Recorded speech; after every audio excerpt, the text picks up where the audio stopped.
The Art of the Novel by Milan Kundera.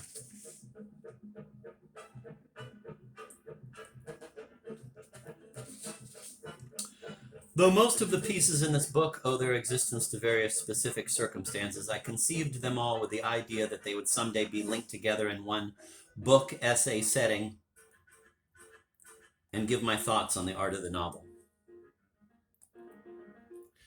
Need I stress that I intend no theoretical statement at all and that the entire book is simply a practitioner's confession?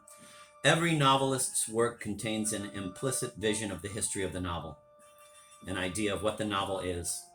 I have tried to express here the idea of the novel that is inherent in my own novels.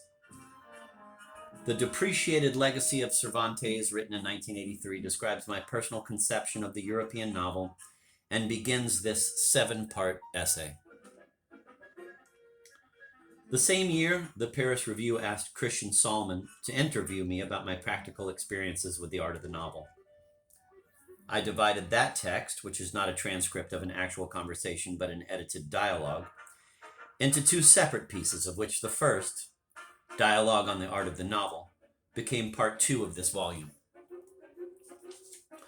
When Gallimard published a new edition of The Sleepwalkers, I was eager to reacquaint the French public with Braque, and I published an essay called, quote, The Testament of the Sleepwalkers, end of quote, in Le Nouvel Observateur, after Guy Scarpetta brought out his excellent Introduction to Hermann Braque. I decided not to include my essay here.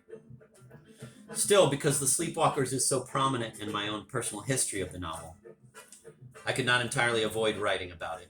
So part 3 consists of notes inspired by The Sleepwalkers, a series of reflections that does not so much analyze that work as acknowledge how much we all, owe to it. Dialogue on the Art of Composition uses my own novels to discuss several artistic craft problems of the novel, especially of its architecture. Somewhere behind 1979 is a summary of my reflections on Kafka's novels. 63 Words, 1986, is a dictionary of certain keywords that appear throughout my novels, and keywords in my aesthetic of the novel.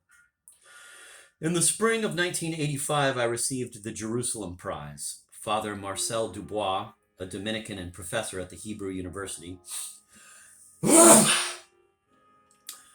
read the eulogy in English with a heavy French accent. With a heavy Czech accent in French, I read my own speech of thanks, knowing that it would constitute the last part of this book, the closing lines of my reflection on the novel in Europe.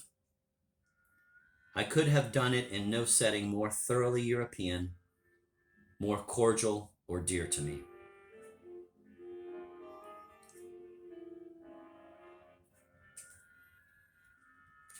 Part 1. The Depreciated Legacy of Cervantes. In 1935, 3 years before his death, Edmund Husserl gave his celebrated lectures in Vienna and Prague on the crisis of European humanity. For Husserl, the adjective European meant the spiritual identity that extends beyond geographical Europe to America, for instance, and that was born with the ancient Greek philosophy. In his view, this philosophy, for the first time in history, apprehended the world as a whole, as a question to be answered. It interrogated the world not in order to satisfy this or that practical need, but because, quote, the passion to know had seized mankind, end of quote. The crisis Husserl spoke of seemed to him so profound that he wondered whether Europe was still able to survive it. The roots of the crisis lay for him at the beginning of the modern era, in Galileo and Descartes, in the one-sided nature of the European sciences, which reduced the world to a mere object of technical and mathematical investigation, and put the concrete world of life, Die Lebenswelt, as he called it, beyond the horizon. The rise of the sciences propelled man into the tunnels of the specialized disciplines. The more he advanced in knowledge, the less clearly could he see either the world as a whole or his own self.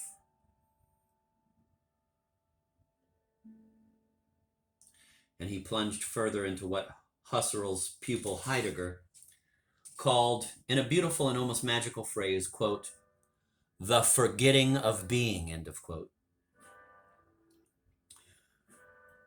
Once elevated by Descartes to, quote, master and proprietor of nature, end of quote, man has now become a mere thing to the forces of technology, of politics, of history, that bypass him, surpass him, possess him.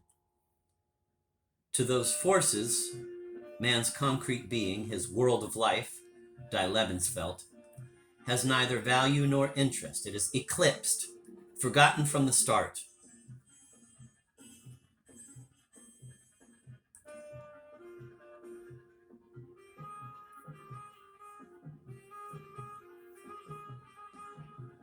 Yet I think it would be naive to take the severity of this view of the modern era as a mere condemnation. I would say rather that the two great philosophers laid bare the ambiguity of this epoch, which is decline and progress at the same time, and which, like all that is human, carries the seed of its end in its beginning.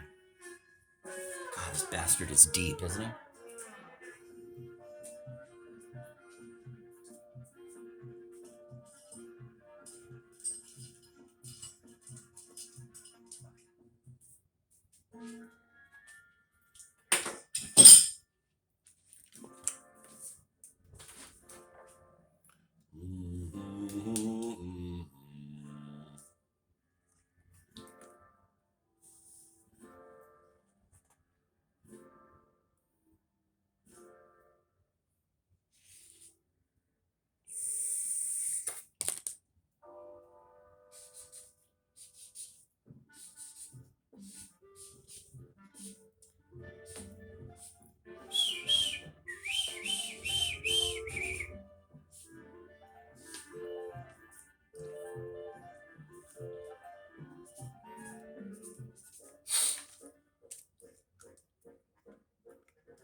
Let me read that again.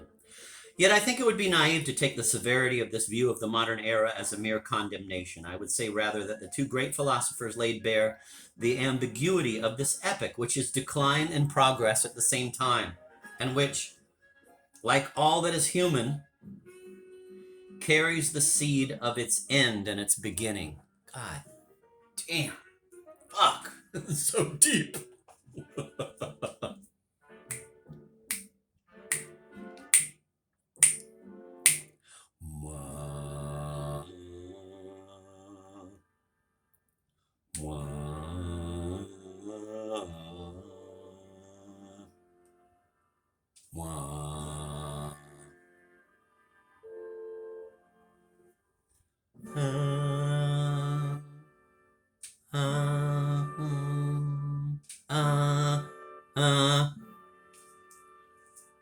Let's do it one more time.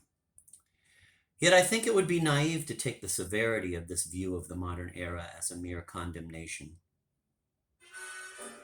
I would say rather that the two great philosophers laid bare the ambiguity of this epoch, which is decline and progress at the same time, and which, like all that is human, carries the seed of its end in its beginning. To my mind, this ambiguity does not diminish the last 4 centuries of European culture, to which I feel all the more attached as I am not a philosopher but a novelist. Indeed, for me, the founder of the modern era is not only Descartes, but also Cervantes. Perhaps it is Cervantes whom the two phenomenologists neglected to take into consideration in their judgment of the modern era. By that I mean, if it is true that philosophy and science have forgotten about man's being, it emerges all the more plainly that with Cervantes, a great European art took shape that is nothing other than the investigation of this forgotten being. Indeed, all the great existential themes Heidegger analyzes in Being and Time, considering them to have been neglected by all earlier European philosophy, had been unveiled, displayed, illuminated by 4 centuries of the novel, 4 centuries of European reincarnation of the novel. In its own way, through its own logic, the novel discovered the various dimensions of existence one by one. With Cervantes and his contemporaries, it inquires into the nature of adventure.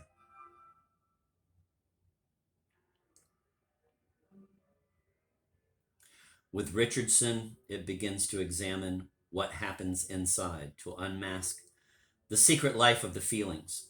With Balzac, it discovers man's rootedness in history. With Flaubert, it explores the terra previously incognita of the everyday. With Tolstoy, it focuses on the intrusion of the irrational in human behavior and decisions.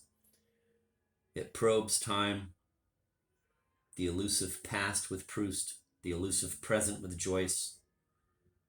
With Thomas Mann, it examines the role of the myths from the remote past that control our present actions, etc., etc. Fucking masterpiece.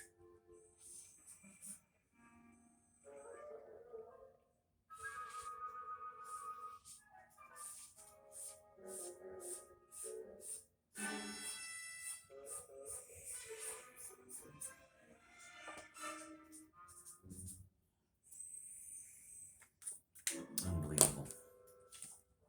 Hey Google, how much time left on the timer? T-minus 50 seconds. Holy shit. Hey Google, cancel that timer. Okay, it's canceled. The novel has accompanied man uninterruptedly and faithfully since the beginning of the modern era. It was then that the passion to know, which Husserl considered the essence of European spirituality, seized the novel and led it to scrutinize man's concrete life and protect it against, quote, the forgetting of being, end of quote. To hold, quote, the world of life, end of quote, under a permanent light. That is the sense in which I understand and share Hermann Brock's insistence in repeating, the sole raison d'etre of a novel is to discover what only the novel can discover.